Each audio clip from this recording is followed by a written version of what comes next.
est dimanche en route vers Nassau pour aller mettre mon épisode en ligne. Je veux juste vous partager qu'on ne s'habitue pas. C'est hallucinant.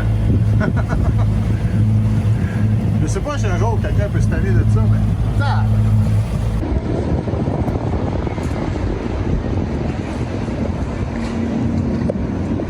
On peut pas juste avoir des bad luck. Steve est revenu hier à Montréal. Il m'envoie sur son bateau. Parce que dans ma valise, il y aurait le Starlink. Oh, les bonnes nouvelles! Toi, je suis content de te voir, puis lui aussi. Ah oui, la valise est vide. Donc, ça y est, les amis, c'est la fête au village pour moi. On prend ça pour acquis à Montréal, Internet, puis tout, puis ça rentre dans la planche. C'est tellement de l'ouvrage ici au Bahama. Dans cette belle valise. Et voilà. Oh yeah!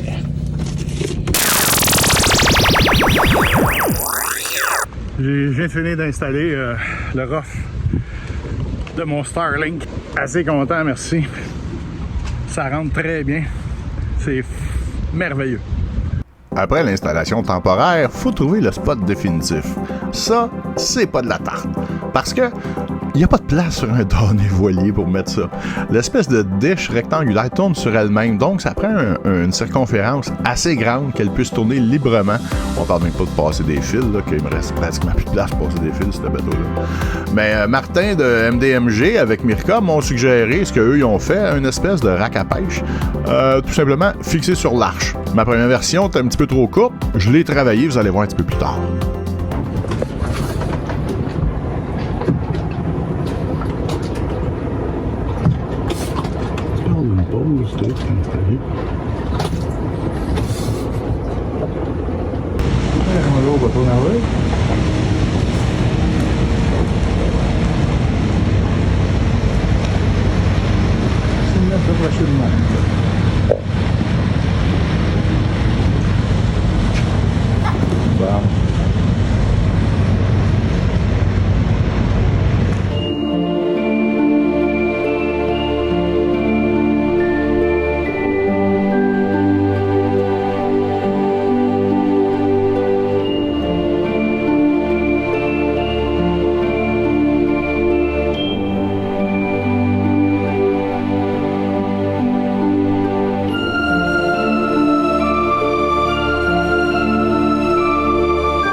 Et oui, on vient rapidement sur le Starlink, l'importance. Quand on est au large, surtout au Bahama, entre les grosses îles, les taux cellulaires, là, ça ne fonctionne juste plus. On est donc coupé du monde pour la météo, pour tout ce qui est vraiment prioritaire pour le bateau. Donc, thank God, ils ont sorti le fameux Starlink. Oui, c'est dispendieux, mais n'empêche qu'au Bahama, ça rentre partout. Notre signal s'en va dans l'espace, le signal nous revient et nous avertit que ça ira pas bien dans les prochains jours. Oui, c'est dispendieux. Ça vient avec une belle petite application gratuite par contre. Mais oui, c'est dispendieux. C'est à peu près 950$ canadiens pour la dish elle-même. C'est au-dessus de 160 à peu près par mois. Mais si on figure qu'on paye plus de cellulaire après ça, puis on paye plus d'Internet, si on fusionne les deux dépenses, bon, c'est quand même pas si pire. Je vous reviens dans quelques semaines avec les résultats, mais apparemment que ça marche partout au Bahama et que c'est merveilleux. Le prochain point, nouvelle application bien agréable, Ventusky, Ventusky. Une application qui vous donne à peu près tout pour, je pense que c'était 5 ou 10$, là, c'était vraiment pas cher. On voit en haut à droite, on a une icône qui nous permet de défiler un menu. Puis dans ce menu-là, ben, vous voyez, on a tout. Le radar, les précipitations. On a énormément d'informations, puis je la trouve très facile à dealer. On voit dans les vagues, on a la hauteur significative. Quand on clique là-dessus, on a la période des vagues. en combats de seconde entre les vagues et tout. Et le graphisme est assez adéquat, si vous me demandez. Donc, c'est pas mal mon outil de prédilection ces temps-ci. Ça va très bien, je vous suggère humblement de l'essayer si ça vous tente. Puis sinon, ben, essayez-la pas. Ah oui, on a même les courants marins, regardez, quand on traverse le Gulf Stream. Est-ce qu'on est dedans, on n'est pas dedans? Théoriquement, vous l'auriez eu avec l'application. C'est-tu pas le fun?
Le chien se met à s'énerver. Pourquoi? Parce qu'il y a des cochons sur la plage.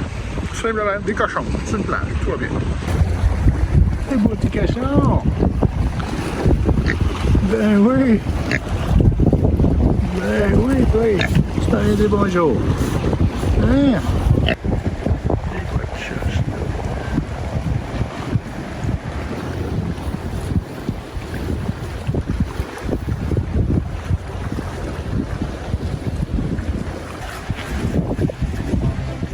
L'eau est très salée au Bahamas, donc ça prend une ceinture de plomb si on veut aller dans le fond chasser la langouste. Eh oui! Donc, on fait des tests de plomb, notation de notre passé. Malheureusement, je n'avais pas acheté assez. Je ne cale pas. Et non, c'est un échec lamentable. Ouais. Donc, on retourne au magasin pour racheter 5 livres. 5 livres de plomb au Bahamas. 37,25. Oui, 37 $ pour 5 livres de plomb. Ça pas l'air mal, là. Un petit royaume. Jeudi matin, 9h04. Monsieur Brown du Brown Boat Basin ici à Nassau vient de m'appeler pour me dire qu'il était prêt à me prendre à 11h. Ça fait une journée ou deux qu'on attendait la bonne heure. Puis là, ben là, bon, fait qu'à 11h, la marée va être pas mal haute. Je vais être bon pour rentrer dans son boatyard, commencer les travaux. 2-3 jours peut-être. Dernière fois, j'ai dit ça. Mais théoriquement, le fiberglass, c'est 2-3 jours, le temps de le faire puis le laisser sécher comme il faut. Puis Cutlass Bearing, c'est une entrée de crevette une fois sorti de l'eau. Donc ça avance, ça bouge. Puis le magasinage aussi de moteurs et compagnie, c'est après se faire ça aussi. J'ai reçu une GoPro, mon ami Philippe, qui ne se servait plus de la sienne. Philippe Lapelletière. Merci mon fil. Donc j'ai reçu une GoPro. Fait que 2-3 jours, on va être sur pattes. Puis là, on descend aux Exuma. Puis là, ça va être les belles images sous-marines qui s'en viennent. Fait que c'est ça, mais très bonne nouvelle ce matin. Wouhou! Je vous dis une bonne nouvelle, là, vous voyez que l'enthousiasme est à son comble. C'est la folie au village. Ouais. Enfin! On essaye de la sortir de l'eau, on a un petit lift de 40 tonnes, mais bon, théoriquement, on devrait être en business. Monsieur Smith, il est là en personne. Monsieur Brown, c'est-à-dire. Ouf! J'ai ça, sortir ça de l'eau.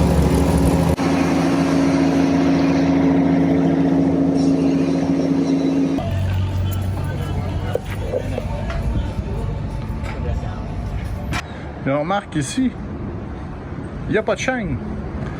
Généralement, il y a une chaîne qui passe d'un côté à l'autre pour s'assurer que les deux supports ne s'en vont pas. Ici, ils mettent des espèces de troncs d'arbres.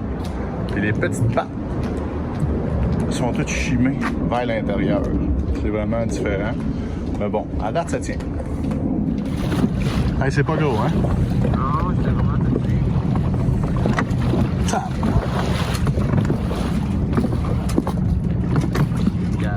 Et bon temps. la peste. Puis, inspecte le Galloway Bay. Puis, il y a même plus de petits bonhommes de fiberglass, sont-tu poches? Là, pas des Américains. Aucun respect pour la culture nautique québécoise.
Comme j'ai déjà dit, une des jobs qu'il faut qu'on fasse sans arrêt dans le coin, ben, c'est courir après la bouffe et tout, puis stacker le bateau au maximum, remplir les réserves, parce qu'une fois sur l'eau, ben, on est mal pris. Là, présentement, j'attends qu'il commence les travaux sur mon bateau. Mais on en profite pour prendre une marche puis aller chercher avec mon beau gros sac pour aller chercher du stock à gauche, à droite. Donc, une place qui ont du vin pas cher, Bristol, juste en bas du pont, il y a 2 ponts ici, là. Ceux qui s'en viennent dans le coin. En bas des 2 ponts, là, sur le côté sud, Bristol. Méchant bon prix pour des beaux gros vigniers. Des vigniers, ben ça va revenir à une affaire, ça vient à la gestion de déchets sur un bateau. Fait que les vigniers, c'est bien moins tannant que des bouteilles. À moins que vous mettiez à casser les bouteilles et à toutes les effoirants de ce morceau. J'en doute fort. Juste un petit peu après le Wine Store, on a un beau petit centre d'achat rose dans lequel se trouve un petit magasin de plats préparés congelés, Abaco Asian Market. Bien pratique. Ben là, j'étais au magasin de stock asiatique que je suis venu l'autre jour. Là, j'étais avec mon ami Johnny Cash. How you doing, Johnny? Fine. Ça va. In French, yeah! Ça va bien. Ça va bien. Johnny a habité à Verdun, pouvez-vous croire. Donc, lui, il a un magasin de stock asiatique. Pas trop loin de la Desmarinas. Et puis, 5-10 minutes à pied. Puis, il y a beaucoup de stock congelé. Fait que c'est parfait pour le monde en bateau. Il y en a pour tous les goûts. Et voilà. Comme je vous dis, bien pratique en bateau. On tombe ça dans le congélo, puis ça vient de s'éteindre. Merci, Johnny. Donc, on est loin du chef Voyardi parce que mon ami Johnny Cash, son épouse est asiatique et c'est elle-même qui prépare les plats et puis qui les congèle. Donc, c'est fait maison par une vraie de vraie. Puis c'est délicieux. On est le 16. Ce serait le fun d'être sorti d'ici pour Noël. Noël tout seul, c'est une chose. Noël tout seul sur l'asphalte, pas d'air conditionné, c'est un autre. Comme dirait l'autre, une chance qu'il n'y a pas neigé, il aurait fait bien trop chaud pour pelleter. C'est quoi les travaux? En gros, je vous montre ça brièvement. C'est donc mécanique 101. Quand l'hélice pousse de l'eau, le pousse sur le safran, puis quand on le tourne, ben, ça dirige le bateau. J'ai justement Don qui vient d'arriver, il s'en vient travailler sur mon safran. C'est pas des bonnes nouvelles. On voit que la node, elle commence à avoir de la misère. Ici, le fameux Cutlass Bearing, qui est l'espèce de, je vais vous le montrer, là, une espèce de cylindre en rubber qui rentre ici. Là, on a remarqué que c'est un petit peu bossé ici. C'est peut-être de quoi qui a aidé à le faire partir. Le gars, il revient début de semaine. On est présentement vendredi.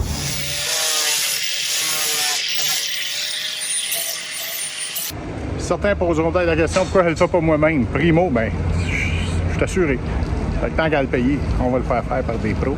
C'est sûr que quand tu as ton bateau au lac Champlain puis que tu as ton coffre à outils dans ton char, ça va bien. On s'entend qu'on peut mettre des outils dans un bateau, j'en ai. On est limité. J'ai pas tous mes outils ici. Moi aussi, j'aime ça faire des jobs. Si on était à l'automne, je serais très content de garder ça sorti de l'eau pendant 3-4 mois, puis travailler dessus, puis tout mettre ça à la coche. En amenant mes petits outils, en allant au Canadian Tire pas trop cher, acheter des affaires, puis au Home Depot, ben oui donc. Mais là, quand t'es au Bahama, c'est une autre affaire. Ça coûte cher. Puis il fait chaud en bâtard pour travailler en dessous d'un bateau, là, c'est moi qui vous le dis, je me sens de la petite goutte. Je sais que Rudolph, il a le petit bout du nez froid, là, mais moi, j'ai le petit bout du nez trempe. Ça, c'est Noël aux Bahamas. Now after you glass it, then I'll drill a hole and pour the fume. Ah, okay, I see, yeah. You gotta glass it up first before you pour the fume. So it doesn't leak. Yes, so it doesn't pop off. Ah, cool.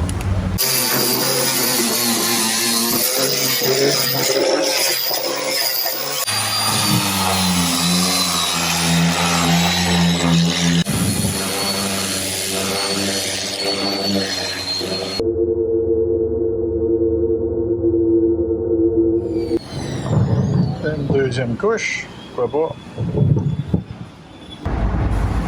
Un petit peu d'anti-falling, ça va être bien. Youhou! Ah oui! Vraiment, hein? Steve et l'équipage du Bourgeois qui colle pour le nord des Exumats. Évidemment, je suis jaloux parce que je suis jamais ici de faire asphalte. Mais je vais aller les rejoindre dans quelques jours quand mes réparations vont être terminées. Les Exumats. Mon prochain spot. Avec ma visite mi-janvier, mon cousin Christian qui s'en vient. Tout va bien. Donc les épisodes se suivent et ne se ressemblent pas après la déprime totale pour mon petit incident. Tout va plutôt bien. On remonte la pente puis pas à peu près. Il me reste plus à dinguer vraiment à trouver et à livrer. La livraison au Bahama, oh le gouvernement t'attend. Un peu compréhensible, ils font un peu de protectionnisme, là, mais si tu achètes de l'externe, ce qu'ils ont ici, ils taxent solide. Bon, écoutez, c'est un petit pays, ils se défendent, ils font ce qu'ils peuvent. Il ne faut pas de politique. Tout ça pour dire que l'assureur va tomber à terre, je pense, quand il va voir les prix pour importer du stock. Donc j'espère que l'épisode vous a plu. Un peu on touche à tout. Ben là, j'ai pas navigué vraiment de la semaine, ou à peu près pas. Donc j'essaie de vous mettre ça intéressant. J'espère que c'était bien. Gênez-vous pas de me le dire dans les commentaires. Si c'est vraiment trop solide comme commentaire, ben écrivez-moi en privé. Le projet Blair 2.0 à hotmail.com. Gênez-vous pas, je suis bien ouvert. Fait que sur ça, ben je vous dis bon vin, bon vent. Puis la semaine prochaine, en route pour les Exumats. Voilà, dans quelques jours. Ciao!